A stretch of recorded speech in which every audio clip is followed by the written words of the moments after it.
Jadi kalau kita sudah bilang hidup, sudah bilang tentu kita berawal dari kata penciptaan hidup, maka kembalinya ke yang maha hidup. Tapi kita ambil dengan kata hidup itu secara umum saja. Jadi ketika kita sudah bilang hidup, sudah barang tentu akan ada mati. Setuju? Nah, setuju. Tapi sepanjang hidup itu sendiri kan ada yang namanya kehidupan. Tapi boleh saya ralat sedikit? Boleh. Tepatnya kalau boleh, ada orang lahir, ada orang mati. Betul. Bukan orang hidup dan mati. Betul. Jadi itu hanya itu sih yang ingin aku sampaikan. Artinya dari sudut makna satu perkataan pun aku nih kalau ndak pas itu juga aku sampaikan gitu ya. Artinya enggak apa-apa. Itu sebenarnya nggak terlalu penting. Artinya itu hanya ketepatan saja. Ukuranku, kalau ada orang mati berarti ada orang lahir. Betul. Tapi hidup itu antara itu mengisi. Istilahnya hidup dan jenengan bilang kehidupan. Oke, setuju, dilanjut aja lah. Oke. Ya mungkin itu nanti akan sedikit melebar dan sangat mungkin sangat lebar. Tapi saya lebih akan berusaha mengkotak-kotak, bukan berarti memisahkan, tapi justru memang untuk itu menemukan esensi dari sebuah pembicaraan. Setuju. Oke, dilanjut. Jadi kalau sudah ada kata hidup berarti akan ada kata mati. Setuju. Oke. Tapi tentang hidup itu sendiri ada di situ dinamakan yang mana hidup itu pun dimulai dari lahir, tumbuh dan akhirnya mati. Maka ini nyambung tentang pertanyaan atau pernyataan tentang ada kematian karena ada kelahiran. Iya. Tetapi rangkaian itu kehidupan dan hidup. Rangkaian itulah kehidupan karena ini hidup. Iya. Itu hidup di dunia ini beda dengan hidup di sebelum dunia ini dan setelah dunia ini. Maka di dunia inilah yang dikatakan kehidupan dunia. Setuju. Maka dari kata hidup tadi rangkaiannya lahir, tumbuh, mati. Setuju. Nah, dalam kehidupan ini sudah barang tentu terjadi dinamika. Setuju ya. Karena kaitannya dengan kata tumbuh tadi. Berarti ya. kita akan berubah dari satu situasi ke situasi yang lain. Setuju. Dari suatu keadaan ke keadaan yang lain. Ya, dari satu tempat ke tempat yang lain. Inilah yang namanya kehidupan, inilah yang namanya dinamika. Dan itulah namanya proses kehidupan. Bisa dibilang itu proses kehidupan. Karena itu juga kita kembali kepada kodrat dan iradat tadi. Setuju. Iya. Awake dhewe lahir nang Jawa mestinya dadi wong Jawa. Tapi kalau jenengan lahir terus munggah kapal dadine wong kapal, dadine wis ora wong Jawa. Bener enggak? Setuju. Nah, inilah namanya tadi kembali kepada hidup. Sudah barang tentu sambungannya mengkaro mati. Tapi kehidupan itu dimulai dengan kelahiran, tumbuh, mati. Nah, tumbuh itulah kehidupan, kaitannya antara hidup dan mati. Nah, di dinamika ini itulah akan timbul adanya pertentangan tadi. Setuju. Karena kekurang pahaman kita, karena kekurang sabaran kita, hingga kita menemukan banyak disharmoni dalam perjalanan hidup. Setuju. Nah, itulah kenapa kita perlu mengedepankan sikap sabar, jadi tidak tergesa-gesa. Dan ujungnya kita sikap ikhlas atau legowo menghadapi apapun yang terjadi. Karena kita ini hanya pelaku. Dan kita itu hanya diwajibkan untuk berusaha, tidak berhasil loh kan. Meskipun sudah dipastikan bahkan wis dikatakan wis kinodrat yang siji tambah siji loro, tapi nyatanya sedih wiradati tidak pasti dari dua. Itu sedikit cerita tentang sisi alur terkait dengan kata pertentangan. Jadi kata pertentangan itu karena adanya dinamika yang tidak match antara yang satu dengan yang lain. Sedangkan kalau kembali dengan kata maha, ini semua itu dalam satu lingkaran yang sebenarnya tidak perlu ada pertentangan. Mau itu kita menarik topiknya itu dari masalah spiritual, apalagi spiritual. Wong kita dari sisi material saja, sisi bisnis saja, sisi enterprise saja, itu mestinya nggak ada pertentangan. Oke. Wong adanya penjual itu karena ada pembeli.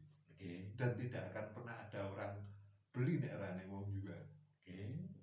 Nek dicikuk logika ini, yang jual ingin dapat untung sebanyak-banyaknya, sing beli ingin dapat semurah-murahnya. Oke. Itu Logis kan itu? Itu potensi pertentangan. Potensi pertentangan. Oke. Nah, sepanjang kita mengedepankan kata sabar tadi, Terus? apalagi kita dengan cukup pengertian untuk bisa minimal memaklumi, misalkan si pembeli pengen dapat barang semurah-murahnya, si penjual pengen dapat untung sebanyak, itu kan hal yang logis. Nah, ujungnya supaya tidak terjadi pertentangan tadi, kita ngambil jalur sama, bukan berarti sama 50-50, tapi mengambil kesepakatan hingga terjadi katakanlah deal atau kesepakatan jual beli terjadi transaksi dengan legowo. Itu satu sisi untuk mengurangi pertentangan. Sementara permasalahan hidup ini kan kompleks sekali. Apalagi kalau ngomong kehidupan, bisa jadi kehidupan keluarga, kehidupan pertemanan, kehidupan usaha, dan banyak hal. Nah, itulah kenapa kita perlu mengedepankan sikap sabar, lebih tepat lagi, lebih spesifik, kepedulian. Maka dalam kata Jawa atau bahasa Indonesia ada kata bijaksana.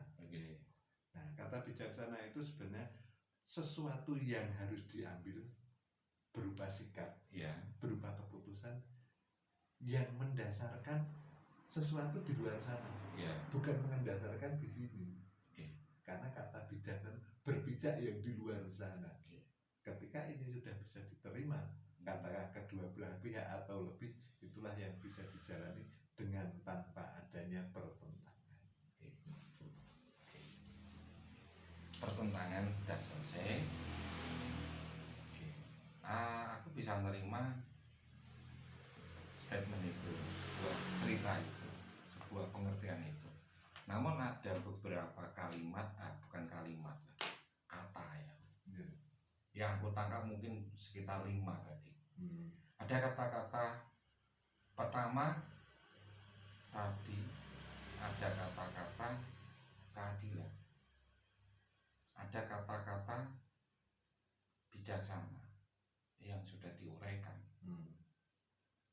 ada kata-kata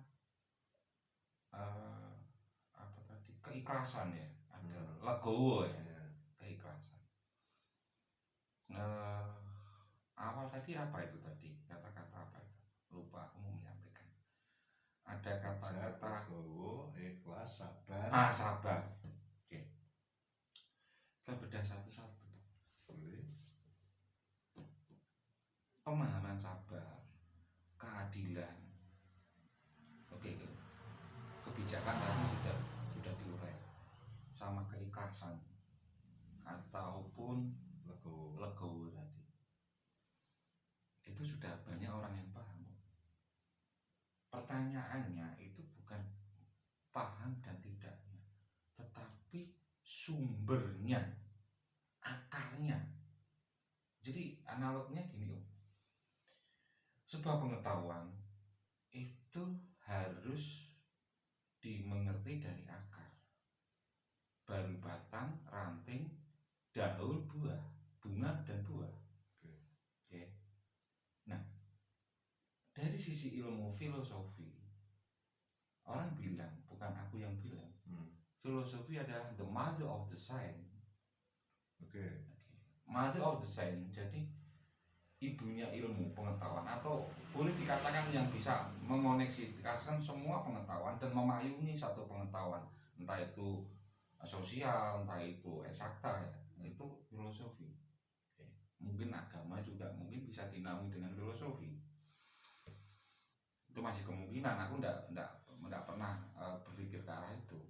Nah, sekarang aku mau mendengar satu akar, satu penyebab sehingga orang itu jadi sabar. Apa pengertian sabar? Nah, yang kedua pengertian ikhlas. Penyebabnya apa? orang kok bisa menjadikan ikhlas? Itu penyebabnya apa? Akarnya loh ya. Nah, orang kok bisa jadi tadi adil? Itu akarnya apa? Oke. Nah, kalau orang memahami akarnya itu semua, apapun kondisinya tidak akan terjadi pertentangan. Oke. Gitu.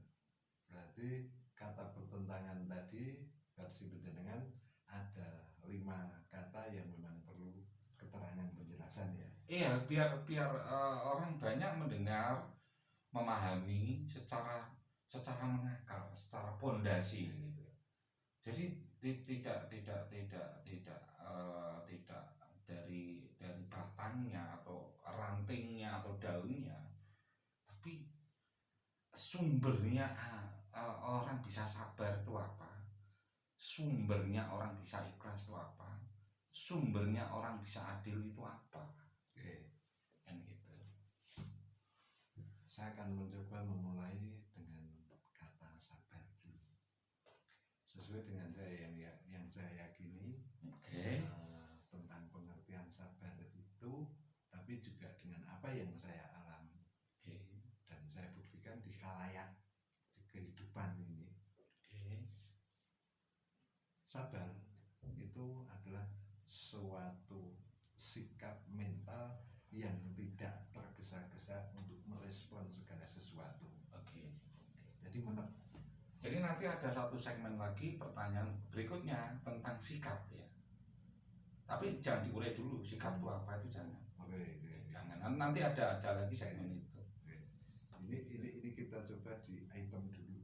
Item sabar. Sabar itu. Jadi sikap seseorang dalam merespon sebuah peristiwa atau pertanyaan Ya, dengan tidak tidak tergesa-gesa. tergesa-gesa. Oke. Maka kita mengendapkan diri dulu. Oke. Untuk itulah kata sabar itu. Oke. Jadi kita akan mengambil langkah selanjutnya yang insya Allah tidak akan keliru. Paling tidak kalaupun keliru bisa dimaklumi. Oke. Itu Jadi, secara akar. inti akar sikap sabar atau perilaku sabar itu dengan sikap. Artinya kalau identik orang marah, orang jengkel, orang gerusa-gerusu, ceroboh itu akibat dari orang tidak sabar. Kurang sabar. Itu pengertian Secara dari umum. atau batangnya, bukan akarnya. Ya. Oke. Oke. Next, misalnya. Nah, nanti ini saya akan menyampaikan akarnya sabar. Oke, itu sesuai dengan apa yang Makanya memang ini yang saya mau sampaikan terkait dengan satu item kita kupas sampai habis. Oke. Sehabis yang kita mampu menghabiskan. Ya, setahu kita, semampu kita. Ini sedikit melebar, tapi saya akan berusaha untuk mengerucut tentang kata sabar tadi. Oke. Mungkin nggak orang itu akan bisa sabar kalau dia tidak punya permakluman atau tidak punya pengertian tentang apa yang dia hadapi. Kalau pemakluman salah satu unsur dari kesabaran. Itulah kenapa saya bilang ini akar. Oke. Berarti kita harus punya sikap kepedulian diri hingga kita bisa memaklumi atas segala sesuatu, hingga kita punya sabar tadi. Oke. Tapi akar mendasar tentang sabar itu sebenarnya ilmu. Oke. Karena tidak mungkin orang akan bisa memaklumi, tidak mungkin orang akan bisa sabar kalau tidak tahu. Karena tahu-tahu dia udah menjudge itu salah, makanya harus tak benerin. Oke. Ini tentang kata sabar. Oke, nanti membedah sebuah pengertian ilmu itu ada lagi nanti segmennya. Oke. Karena Makanya ini juga saya buat sepotong. oke, nggak apa-apa. Ilmu, oke, sanut lah, saya catat lah. Jadi sebuah pengertian sabar itu yang perlu digarisbawahi adalah pembawaan atau sikap yang apalagi tentang aksi dan reaksi yang tidak tergesa-gesa. Oke. Jadi kita tidak harus responsif atau sesegera mungkin merespon, bukan seperti itu sabar itu. Sekarang pertanyaannya gini, ada satu peristiwa di mana ada seorang ibu-ibu yang melihat anaknya ditabrak motor dan anaknya itu meninggal. Oke. kita bicara real, the real, maksudnya yang nyata-nyata di masyarakat kita. Tetangga datang, teman datang, dia bilang, yang sabar ya Bu. Pertanyaannya, benarkah itu? Tepatkah itu? Ketika orang lain berusaha menenangkan dengan kata sabar. Mungkin maksudnya seperti itu. Ya. Menenangkan. Ya. Tujuannya, finalnya menenangkan. Nah, Dengan sabar, kata-kata sabar. Artinya apakah si ibu itu tadi dituntut tidak tergesa-gesa dalam mengambil satu keputusan, atau dia dituntut untuk tenang?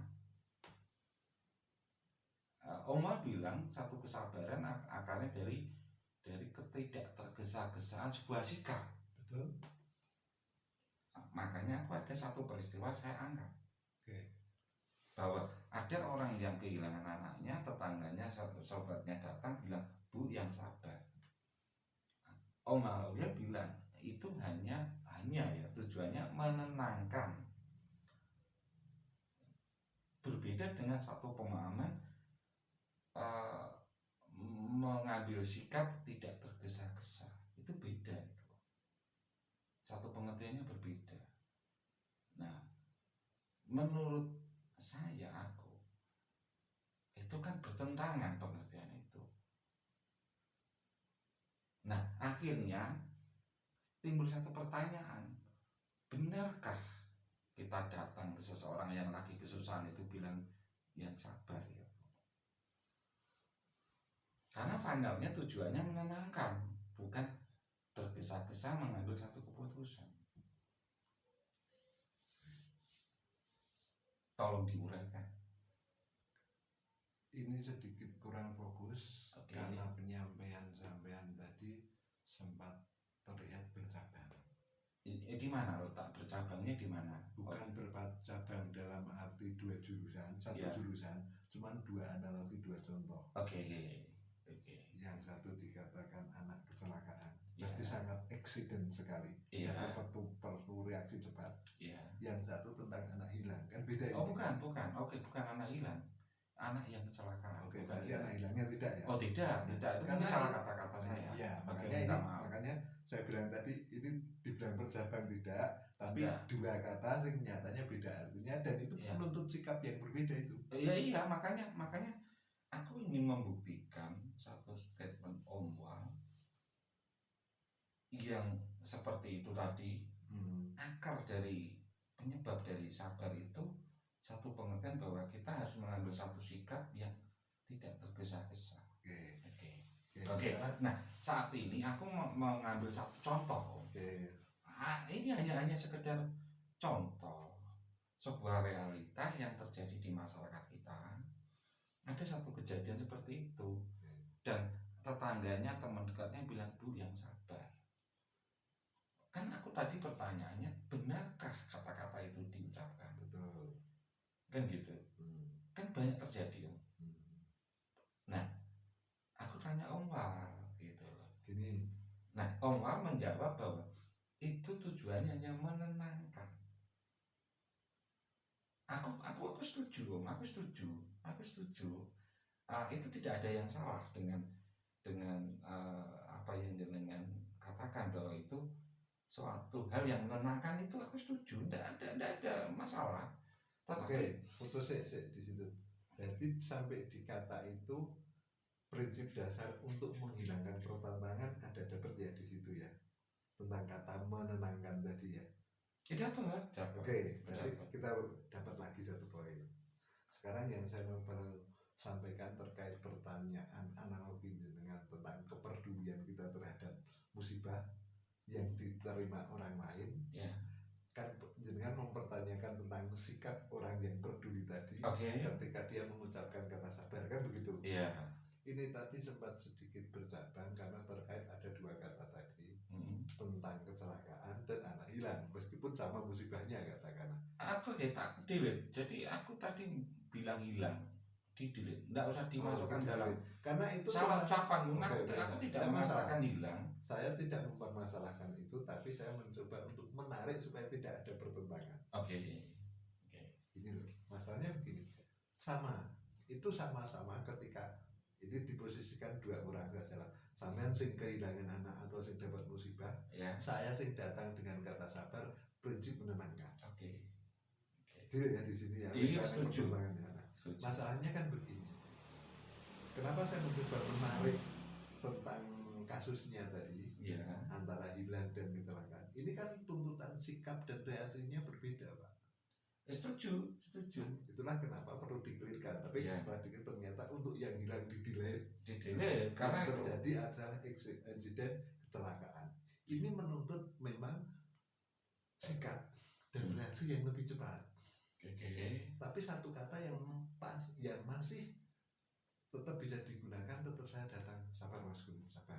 Ya. Ini karena unsurnya menenangkan. Oke. Tapi dengan berdasarkan sikap bijak tadi, Ya. aku yang cukup ngomong sabar. Ya. Saya tanyakan, terus menurut penjenengan atau sebaiknya, saya kan lihat nih anak ini. Ya. Terus maaf, semoga ya ini cuma analogi contoh, tapi Ya. semoga tidak terjadi, tapi kita harus bicarakan gue. Oke. Terus bocah kecelakaan Oke. dan kondisinya seperti saya tetap sabar. Ya. Dalam kata sabar ini kan karena ini butuh tuntutan reaksi cepat nih, karena kaitannya kecelakaan. Spontan saya mesti setelah kata sabar saya melanjutkan kepedulian saya. Mungkin di Ya. satu sisi si ibu korban ini tolong anaknya diurus, kayak motornya tak oyain, misalkan seperti itu. Karena ini butuh sikap dan reaksi yang berbeda kaitannya dengan setiap kejadian itu membutuhkan reaksi yang berbeda, respon yang berbeda. Itulah kenapa sabar tadi itu harus dikedepankan. Oke. Jadi ada satu makna, satu arti, satu kataku yang hilang. Yang hilang yang dihilangkan oleh emak. Yang mana itu? Jadi aku cerita satu kasus bahwa ada seorang ibu yang memiliki anak kecelakaan dan mati. Titik. Matinya ini Anda hilangkan. Artinya itu sudah terjadi, mati itu sudah terjadi. Jadi kalau kalau misalnya kita mendengar sebuah keluarga kita kecelakaan, kita belum tahu itu mati dan tidak. Oke, mungkin aku bisa menerima kata sabar itu. Berarti kita dituntut sikap, jangan tergesa-gesa ngambil keputusan, tenang dulu. Gitu. Tapi kalau sudah mati, apakah teman tetangga itu tepat mengatakan yang sabar ya? Apa enggak lebih tepat yang ikhlas ya Bu? Kalau sudah tahu itu memang mati, memang katanya mestinya ikhlas. Nah, oke. Sekarang pertanyaanku, pernahkah Anda mendengar bahwa ada seorang ibu atau seorang keluarga yang meninggal, si pelayat atau si kerabat itu datang dan bilang sabar ya Bu? Pernah nggak melihat? Sering. Aktual, Nyata. seperti itu kan? Iya. Artinya apa? Artinya apa yang aku sampaikan kan tidak ada yang salah. Betul. Satu peristiwa itu. Betul. Yang aku tanyakan, benarkah sesuai dengan pengertian jenengan tadi bahwa sabar itu suatu sikap yang harus diambil, disikapi, direspon dengan tidak tergesa-gesa. Padahal dengan kasus ibu tadi yang meninggal itu menghendaki satu pengertian sabar itu dengan tujuan menenangkan. Betul. Nah, ya betul kan semua. Iya. Tetapi maknanya kan berbeda. Yang satu menyarankan bersikaplah tenang, bersikaplah jangan tergesa-gesa, sabar ya.